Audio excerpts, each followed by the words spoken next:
जय श्री हरि, जय श्री कृष्ण। प्रभु, आज से मैं श्रीमद् भगवद गीता का पाठ प्रारंभ कर रहा हूँ। आप लोगों को मालूम ही है कि इसमें 18 अध्याय है और इसकी महिमा जो है अपरंपार है। श्रीमद् भगवद गीता साक्षात भगवान की दिव्य वाणी, प्रभु की दिव्य वाणी है। इसकी महिमा अपार है, अपरिमित है। इसका यथार्थ में वर्णन कोई नहीं कर सकता। शेष महेश गणेश भी इसकी महिमा को पूरी तरह से नहीं कह सकते, फिर मनुष्य की तो बात ही क्या है। इतिहास, पुराणों आदि में जगह जगह इसकी महिमा गाई गई है, परंतु जितनी महिमा इसकी अब तक गाई गई है उसे अगर जमा कर लिया जाए तो भी यह नहीं कहा जा सकता कि इसकी महिमा इतना ही है। सच्ची बात तो यह है कि इसकी महिमा का पूर्णतया वर्णन हो ही नहीं सकता। जिस वस्तु का वर्णन हो सकता है वह अपरिमित कहाँ रही, वह तो परिमित हो गई। तो बंधुओं, श्रीमद् भगवद गीता का प्रथम अध्याय मैं प्रारंभ कर रहा हूँ। इसका श्रवण करें और पुण्य के भागी बने। त्वमेव माता च पिता त्वमेव बन्धुश्च सखा त्वमेव विद्या द्रविणं त्वमेव सर्वमं देव वसुदेव सुतं देवं कंसचाणूरमर्दनं देवकी परमानंद कृष्णं वंदे जगद्गुरुं।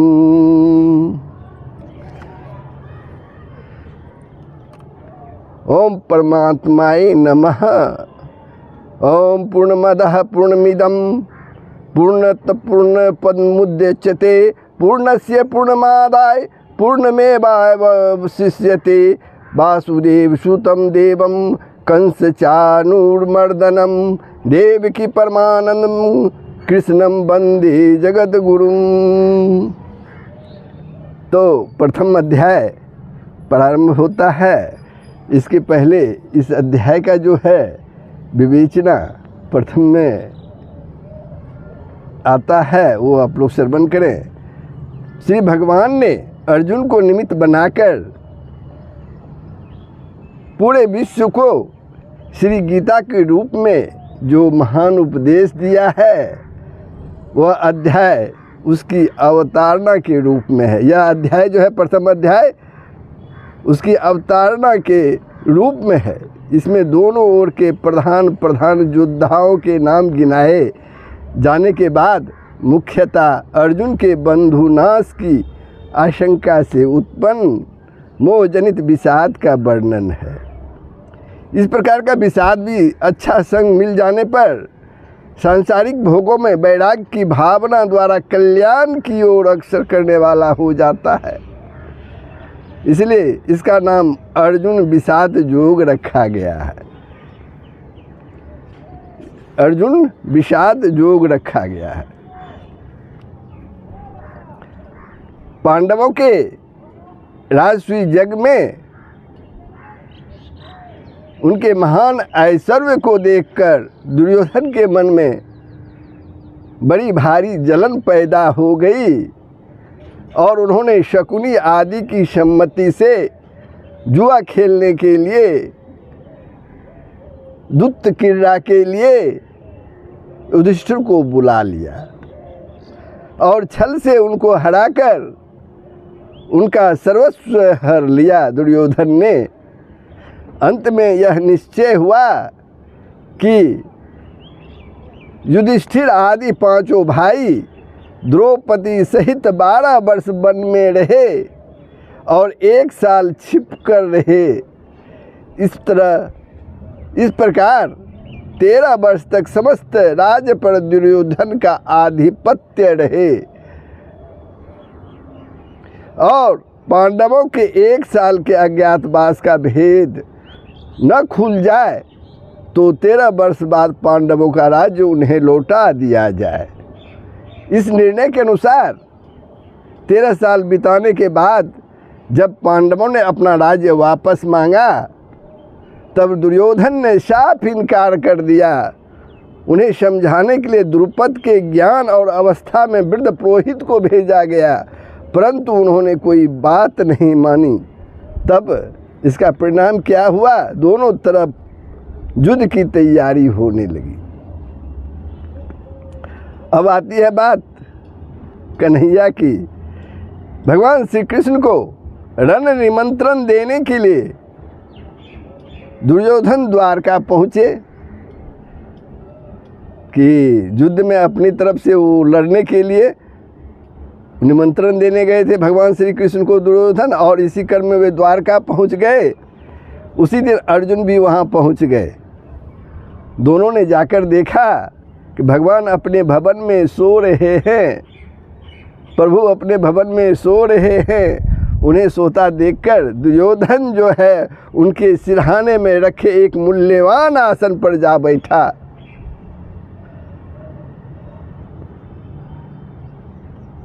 और अर्जुन वो भी वहीं पहुंचा। अर्जुन जो है हाथ जोड़कर नम्रता के साथ उनके चरणों में के सामने खड़े हो गए। अर्जुन हाथ जोड़कर प्रभु कृष्ण के चरणों के सामने खड़े हो गए। जागते ही श्री कृष्ण ने अपने सामने अर्जुन को देखा और फिर पीछे की ओर मुड़कर देखने पर सिरहाने की ओर बैठे हुए दुर्योधन उन्हें दिख पड़े। भगवान श्री कृष्ण ने दोनों का स्वागत सत्कार किया और उनके आने का कारण पूछा। तब दुर्योधन ने कहा, मुझ में और अर्जुन में आपका एक ही सा प्रेम है। मुझ में और अर्जुन में आपका एक ही सा प्रेम है और हम दोनों ही आपके संबंधी हैं, परंतु आपके पास पहले मैं आया हूँ। सज्जनों का नियम है कि वे पहले आने वाले की सहायता किया करते हैं। सारे भूमंडल में, सारे पृथ्वी पर आज आप ही सब सज्जनों में श्रेष्ठ और सम्मानीय हैं, इसलिए आपको मेरी ही सहायता करनी चाहिए। दुर्योधन ने प्रभु श्री कृष्ण से कहा।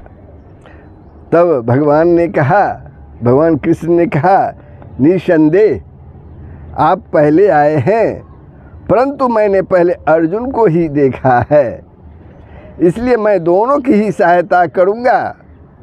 परंतु शास्त्रानुसार बालकों की इच्छा पहले पूरी की जाती है, इसलिए पहले अर्जुन की इच्छा ही पूरी करनी चाहिए। मैं 2 प्रकार से सहायता करूँगा। श्री कृष्ण जी कहते हैं दोनों को, अर्जुन और दुर्योधन को, मैं 2 प्रकार से सहायता करूँगा। एक और मेरी अत्यंत बलशालिनी नारायणी सेना रहेगी, अत्यंत बलशालिनी नारायणी सेना रहेगी, और दूसरी ओर मैं स्वयं रहूँगा। युद्ध न करने का प्रण करके अकेला रहूँगा। मैं शस्त्र का प्रयोग ना करूँगा, मैं शस्त्र का प्रयोग भी नहीं करूँगा। अर्जुन, धर्मानुसार पहले तुम्हारी इच्छा पूर्ण होनी चाहिए। अतः दोनों में से जिससे पसंद करो मांग लो, या कि नारायणी सेना लोगे या युद्ध से निरत मुझ श्री कृष्ण को। इस पर अर्जुन ने शत्रु नाशक नारायण भगवान श्री कृष्ण को ही मांग लिया। तब दुर्योधन ने उनकी नारायणी सेना मांग ली और उसे लेकर वे बड़ी प्रसन्नता के साथ हस्तिनापुर लौट गए। दुर्योधन ने प्रभु की नारायणी सेना मांग ली और उसको लेकर वे हस्तिनापुर लौट गए। इसके बाद भगवान ने अर्जुन से पूछा, अर्जुन, जब मैं युद्ध ही नहीं करूँगा तब तुमने क्या समझकर नारायणी सेना को छोड़ दिया और मुझको स्वीकार किया? अर्जुन ने कहा, भगवान आप अकेले ही सबका नाश करने में समर्थ हैं, तब मैं सेना लेकर क्या करता? इसके सिवा बहुत दिनों से मेरी इच्छा थी कि आप मेरे सारथी बने, आप मेरे सारथी बने। अब इस महायुद्ध में मेरी उस इच्छा को आप अवश्य पूर्ण कीजिए प्रभु। भक्त वत्सल भगवान ने अर्जुन की इच्छा अनुसार उनके रथ के घोड़े हाँकने का काम स्वीकार कर लिया। इस प्रसंग के अनुसार भगवान श्री कृष्ण अर्जुन के सारथी बने और युद्धारंभ के समय कुरुक्षेत्र में उन्हें गीता का दिव्य उपदेश सुनाया। किन्हें? अर्जुन को। दुर्योधन और अर्जुन के द्वारका वापस लौट आने पर, दुर्योधन और अर्जुन के द्वारका वापस लौट आने पर जिस समय दोनों ओर की सेना एकत्र हो चुकी थी, उस समय भगवान श्री कृष्ण ने स्वयं हस्तिनापुर जाकर हर तरह से दुर्योधन को समझाने की चेष्टा की, परंतु उन्होंने स्पष्ट कह दिया, मेरे जीते जी पांडव कदापि राज्य नहीं पा सकते। यहाँ तक कि सुई की नोक भर भी जमीन में पांडवों को नहीं दूंगा। तब अपना न्यायोचित स्वत्व प्राप्त करने के लिए माता कुंती की आज्ञा और भगवान श्री कृष्ण की प्रेरणा से पांडवों ने धर्म समझकर युद्ध के लिए निश्चय कर लिया। जब दोनों ओर से युद्ध की तैयारी हो गई, तब भगवान वेद व्यास जी ने धृतराष्ट्र के समीप आकर उनसे कहा, यदि तुम घोर संग्राम देखना चाहो तो मैं तुम्हें दिव्य नेत्र प्रदान कर सकता हूँ। धृतराष्ट्र तो जनमान थे, तो भगवान वेद व्यास ने उनसे कहा, यदि तुम घोर संग्राम, घोर युद्ध देखना चाहो तो मैं तुम्हें दिव्य नेत्र प्रदान कर सकता हूँ। इस पर धृतराष्ट्र ने कहा, हे ब्रह्मश्री श्रेष्ठ, मैं कुल के इस हत्याकांड को अपनी आँखों से देखना तो नहीं चाहता, परंतु युद्ध का सारा वृत्तांत भली भांति सुनना चाहता हूँ।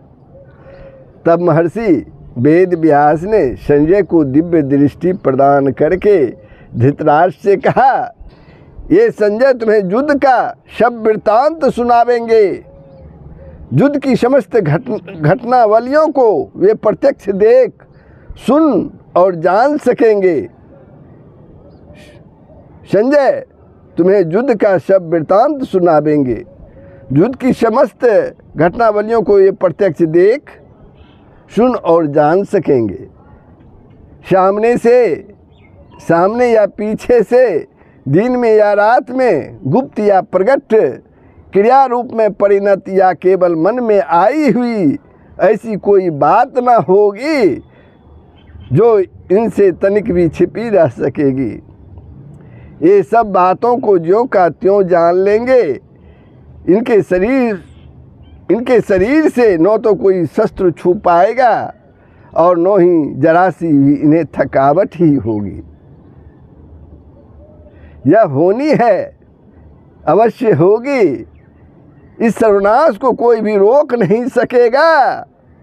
अंत में धर्म की जय होगी। महर्षि वेद व्यास जी के चले जाने के बाद धृतराष्ट्र के पूछने पर संजय उन्हें पृथ्वी के विभिन्न द्वीपों का वृत्तांत सुनाते रहे। उसी में उन्होंने भारतवर्ष का भी वर्णन किया। उसके बाद जब कौरव पांडव का युद्ध प्रारंभ हो गया और लगातार 10 दिनों तक युद्ध होने पर पितामह भीष्म रणभूमि में रथ से गिरा दिए गए, तब संजय ने धृतराष्ट्र के पास आकर उन्हें अकस्मात भीष्म के मारे जाने का समाचार सुनाया। संजय ने धृतराष्ट्र को, उसे सुनकर धृतराष्ट्र को बड़ा ही दुख हुआ और युद्ध की सारी बातें विस्तार पूर्वक सुनाने के लिए उन्होंने संजय से कहा। तब संजय ने दोनों ओर की सेनाओं की व्यूह रचना आदि का विस्तृत वर्णन किया। इसके बाद धृतराष्ट्र ने विशेष विस्तार के साथ आरंभ से अब तक की पूरी घटनाएं जानने के लिए संजय से प्रश्न किया। यहीं से श्रीमद् भगवत गीता का पहला अध्याय प्रारंभ होता है। महाभारत भीष्म पर्व में यह 25वां अध्याय है। इसके आरंभ में, इनके शुरुआत में धृतराष्ट्र संजय से प्रश्न करते हैं, धर्म क्षेत्रे कुरुक्षेत्रे संवेता युतुत्सवः माम का पांडवा च एव किम अकुर्वत संजय। धृतराष्ट्र जी बोलते हैं कि हे संजय, धर्म भूमि कुरुक्षेत्र में एकत्रित युद्ध की इच्छा वाले मेरे और पांडु के पुत्रों ने क्या किया? पांडु के पुत्रों ने क्या किया? अब इस श्लोक में एक धर्मभूमि कुरुक्षेत्र के बारे में बताया गया है। महाभारत वन पर्व के 83वें अध्याय में और शल्य पर्व के 53वें अध्याय में कुरुक्षेत्र के महात्म्य का विशेष वर्णन मिलता है।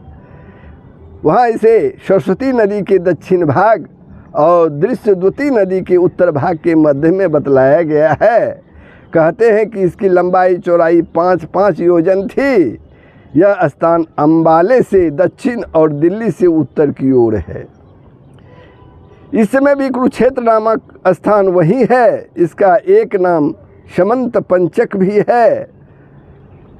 शतपथ ब्राह्मणादि शास्त्रों में कहा है कि यहाँ अग्नि, इंद्र, ब्रह्मा आदि देवताओं ने तप किया था। राजा कुरु ने भी यहाँ बड़ी तपस्या की थी तथा यहाँ मरने वाले को उत्तम गति प्राप्त होती है। इसके अतिरिक्त और भी कई बातें हैं जिनके कारण उसे धर्म क्षेत्र या पुण्य क्षेत्र कहा जाता है कुरुक्षेत्र को। तो धृतराष्ट्र के पूछे जाने पर संजय बोलते हैं, संजय उवाच दृष्ट्वा तु पांडवानिकं व्यूढ़ं दुर्योधना तदा आचार्यमुपसंगमं राजा वचनम अब्रवीत। संजय बोले, उस समय राजा दुर्योधन ने व्यूह रचना युक्त पांडवों की सेना को देखकर और द्रोणाचार्य के पास जाकर यह वचन कहा। क्या वचन कहा? पांडव सेना की व्यूह रचना इतने विचित्र ढंग से की गई थी कि उसको देखकर दुर्योधन चकित हो गए और अधीर होकर स्वयं उसकी सूचना देने के लिए द्रोणाचार्य के पास वे दौड़ पड़े। उन्होंने सोचा कि पांडव सेना की व्यूह रचना देख सुनकर धनुर्वेद के महान आचार्य गुरु द्रोण उनकी उपेक्षा अपनी सेना की और भी विचित्र रूप से व्यूह रचना करने के लिए पितामह को परामर्श देंगे। अब प्रश्न उठता है कि दुर्योधन तो राजा है, वो राजा होकर स्वयं सेनापति के पास क्यों गए? द्रोणाचार्य सेनापति के पास क्यों गए? उन्हीं को अपने पास बुलाकर सब बातें क्यों नहीं उन्हें समझा दी?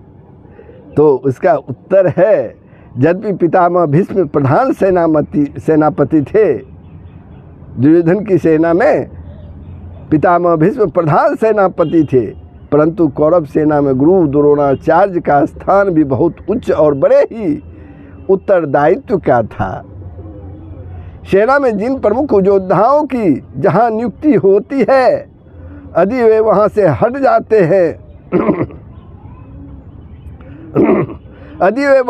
जाते हैं तो सैनिक व्यवस्था में बड़ी गड़बड़ी मच जाती है। इसलिए द्रोणाचार्य को अपने स्थान से न हटाकर दुर्योधन ने ही उसके पास जाना उचित समझा। इसके अतिरिक्त द्रोणाचार्य वयोवृद्ध और ज्ञान वृद्ध होने के साथ ही गुरु होने के कारण आदर के पात्र थे। तथा दुर्योधन को उनसे अपना स्वार्थ सिद्ध करना था, इसलिए भी उन्हें सम्मान देकर उनका प्रिय पात्र बनना उन्हें अभीष्ट था। उन्हें अच्छा लगता था कि उनका सम्मान किया जाए। परमार्थिक दृष्टि से तो सबसे नम्रतापूर्ण सम्मान युक्त व्यवहार करना कर्तव्य ही है। राजनीति में भी बुद्धिमान पुरुष अपना काम निकालने के लिए दूसरों का आदर किया करते हैं। इन सभी दृष्टियों से उनका वहाँ जाना उचित ही था। तो संजय बोले कि उस समय राजा दुर्योधन ने व्यूहरचना युक्त पांडवों की सेना को देखकर और द्रोणाचार्य के पास जाकर उनसे यह वचन कहा। क्या वचन कहा? पश्येताम पांडुपुत्राणाम आचार्य महितं च मुम व्यूढ़ाम द्रुपद पुत्रेण तव शिष्येन धीमता शिष्येन धीमता। हे आचार्य, दुर्योधन द्रोणाचार्य के पास जाकर कहते हैं, हे आचार्य, आपके बुद्धिमान शिष्य द्रुपद पुत्र धृष्टद्युम्न द्वारा व्यूहाकार खड़ी की हुई पांडु पुत्रों की इस बड़ी भारी सेना को देखिए।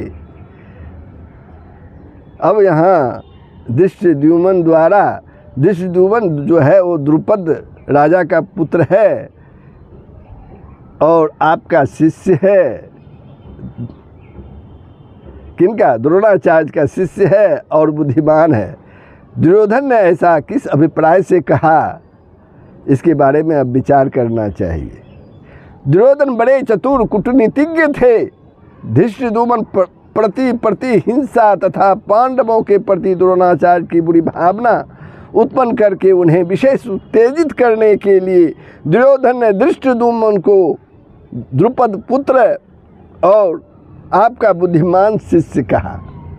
इन शब्दों के द्वारा वह उन्हें इस प्रकार समझा रहे हैं कि देखिए, द्रुपद ने आपके साथ पहले बुरा बर्ताव किया, पहले ही बुरा बर्ताव किया था और फिर उसने आपका वध करने के उद्देश्य से ही यज्ञ करके धृष्टद्युम्न को पुत्र रूप में प्राप्त किया था।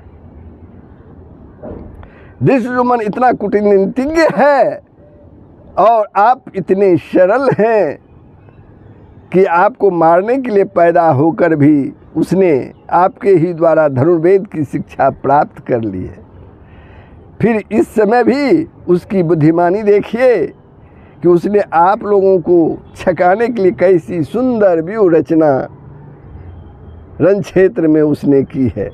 ऐसे पुरुष को पांडवों ने अपना प्रधान सेनापति बनाया है। अब आप ही विचारिए कि आपका क्या कर्तव्य है। दुर्योधन द्रुपद पुत्र धृष्टद्युम्न का नाम लेकर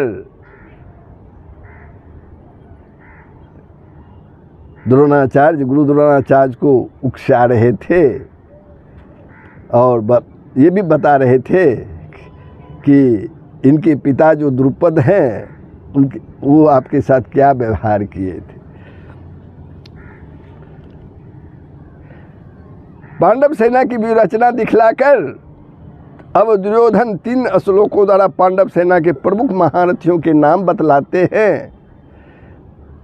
उसे ध्यानपूर्वक आप लोग श्रवण कीजिए।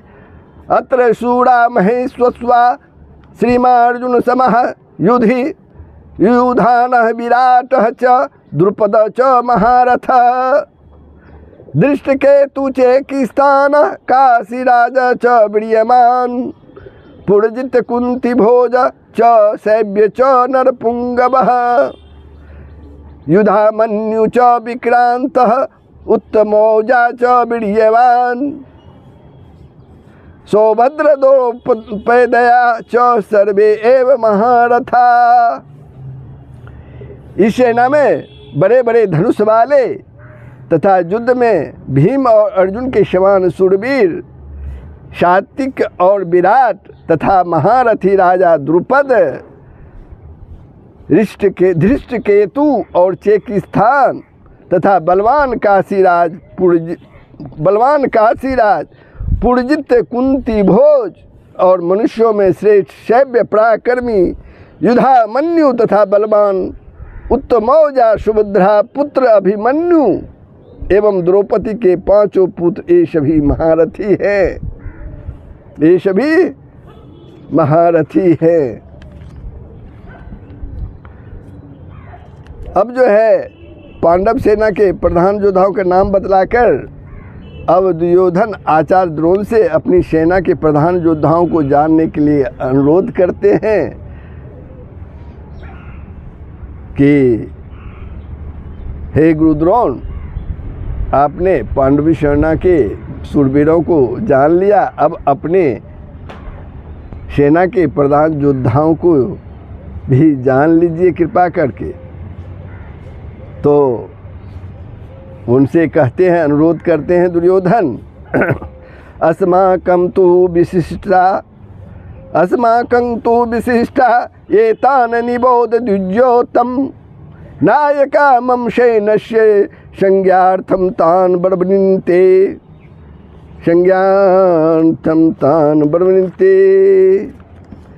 हे ब्राह्मण श्रेष्ठ, दुर्योधन बोलते हैं, हे ब्राह्मण श्रेष्ठ, अपने पक्ष में जो भी प्रधान है उनको आप समझ लीजिए। आपकी जानकारी के लिए मेरी सेना के जो सेनापति हैं उनको मैं बतलाता हूँ, दुर्योधन बोलते हैं। अब दुर्योधन बोलते हैं अपने सेना के सेनापतियों के बारे में गुरु द्रोण से, भवान भीष्मः च कर्णः च कृपः च शमत्नि संजय अश्वस्थामा विकर्ण च सोमदत्ति यथा एव च। आप द्रोणाचार्य और पितामह भीष्म तथा कर्ण एवं संग्राम विजयी कृपाचार्य तथा वैसे ही अश्वस्थामा विकर्ण और सोमदत्त का पुत्र भूरिश्रवा, ये हमारे सेना के सेनापति हैं। अब आता है यहाँ द्रोणाचार्य कौन थे। दुर्योधन ने समस्त वीरों में सबसे पहले उन्हें आप कहकर उनका नाम किस हेतु से लिया था, इस पर भी समझ लें तो अच्छी बात रहेगी। द्रोणाचार्य महर्षि भरद्वाज के पुत्र थे। उन्होंने महर्षि अग्निवेश्य से और श्री परशुराम जी से रहस्य समेत समस्त अस्त्र शस्त्र प्राप्त किए थे।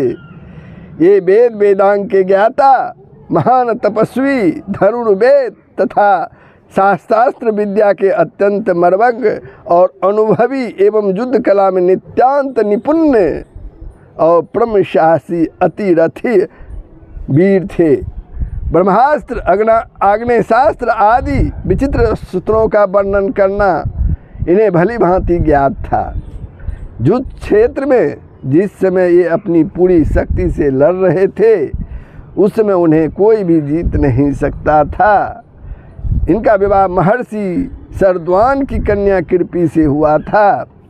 उन्हीं से अश्वस्थामा उत्पन्न हुए थे। राजा द्रुपद के ये बाल सखा थे। एक समय उन्होंने द्रुपद के पास जाकर उन्हें प्रिय मित्र कहा। तब ऐश्वर्य मद से चूर द्रुपद ने इनका अपमान करते हुए कहा, मेरे जैसे ऐश्वर्य संपन्न राजा के साथ तुम सरीखे निर्धन दरिद्र मनुष्य की मित्रता किस तरह भी मित्रता जो है वो किसी भी तरह नहीं हो सकती। द्रुपद के इस तिरस्कार से उन्हें बड़ी मर्म वेदना हुई और ये हस्तिनापुर में आकर अपने शाले कृपाचार्य के पास रहने लगे। वहाँ पितामह भीष्म से उनका परिचय हुआ और उन्हें कौरव पांडवों की शिक्षा के लिए नियुक्त किया गया। शिक्षा समाप्त होने पर गुरुदक्षिणा के रूप में इन्होंने राजा द्रुपद को पकड़ लाने के लिए शिष्यों से कहा। महात्मा अर्जुन ही गुरु की इस आज्ञा का पालन कर सके और द्रुपद को रण क्षेत्र में हराकर सचिव सहित पकड़ लाए। द्रोण ने द्रुपद को बिना मारे छोड़ दिया, परंतु भागीरथी से उत्तर भाग का उनका राज्य ले लिया। महाभारत युद्ध में उन्होंने 5 दिन तक सेनापति के पद पर रहकर बड़ा ही घोर युद्ध किया और अंत में अपने पुत्र अश्वस्थामा की मृत्यु का भ्रममूलक समाचार, झूठा समाचार सुनकर उन्होंने शास्त्र का परित्याग कर दिया, शास्त्र का परित्याग कर दिया, छोड़ दिया और समाधिस्थ होकर वे भगवान का ध्यान करने लगे। इनके प्राण त्याग करने पर इनके ज्योतिर्मय स्वरूप का ऐसा तेज फैला कि सारा आकाश मंडल तेज राशि से परिपूर्ण हो गया। इसी अवस्था में धृष्टद्युम्न ने तीखी तलवार से उनका सिर काट लिया। यहाँ दुर्योधन ने आप कहकर सबसे पहले उन्हें इसलिए गिनाया कि जिससे वे खूब प्रसन्न हो जाएं और मेरे पक्ष में अधिक उत्साह से युद्ध करें। शिक्षा गुरु होने के नाते आदर के लिए भी सर्वप्रथम आप कहकर उन्हें गिनाना युक्ति संगत ही है। अब यहाँ भीष्म के बारे में भी जानकारी दे दूं। भीष्म कौन थे? भीष्म राजा शांतनु के पुत्र थे। भागीरथी गंगा जी से इनका जन्म हुआ था। द्यो नामक नवम वसु के अवतार थे। इनका पहला नाम देवव्रत था। इन्होंने सत्यवती के साथ अपने पिता का विवाह करवाने के लिए सत्यवती के पालन करता पिता के आज्ञा अनुसार पूर्ण युवावस्था में ही स्वयं जीवन भर कभी विवाह न करने तथा राज्य पद त्याग की भीषण प्रतिज्ञा कर ली थी। इसी भीषण प्रतिज्ञा के कारण इनका नाम भीष्म पड़ गया। पिता के सुख के लिए इन्होंने प्राय मनुष्य मात्र के परम लोभनीय स्त्री सुख और राज सुख का सर्वथा त्याग कर दिया। इससे परम प्रसन्न होकर उनके पिता शांतनु ने उन्हें यह वरदान दिया कि तुम्हारी इच्छा के बिना मृत्यु भी तुम्हें नहीं मार सकेगी। ये बाल ब्रह्मचारी अत्यंत तेजस्वी शस्त्र शास्त्र दोनों के पूर्ण पारदर्शी और अनुभवी महान ज्ञानी महान वीर तथा दृष्टि महापुरुष थे। तो यहीं तक श्लोक 8 तक का ये भगवद गीता का श्लोक 8 पर ये मैं इसे विराम लेता हूँ। प्रभु ये प्रसंग कैसा लगा कमेंट के माध्यम से अवश्य ही बताएंगे। अगर आपने वीडियो को सब्सक्राइब नहीं किया है तो सब्सक्राइब कर देंगे।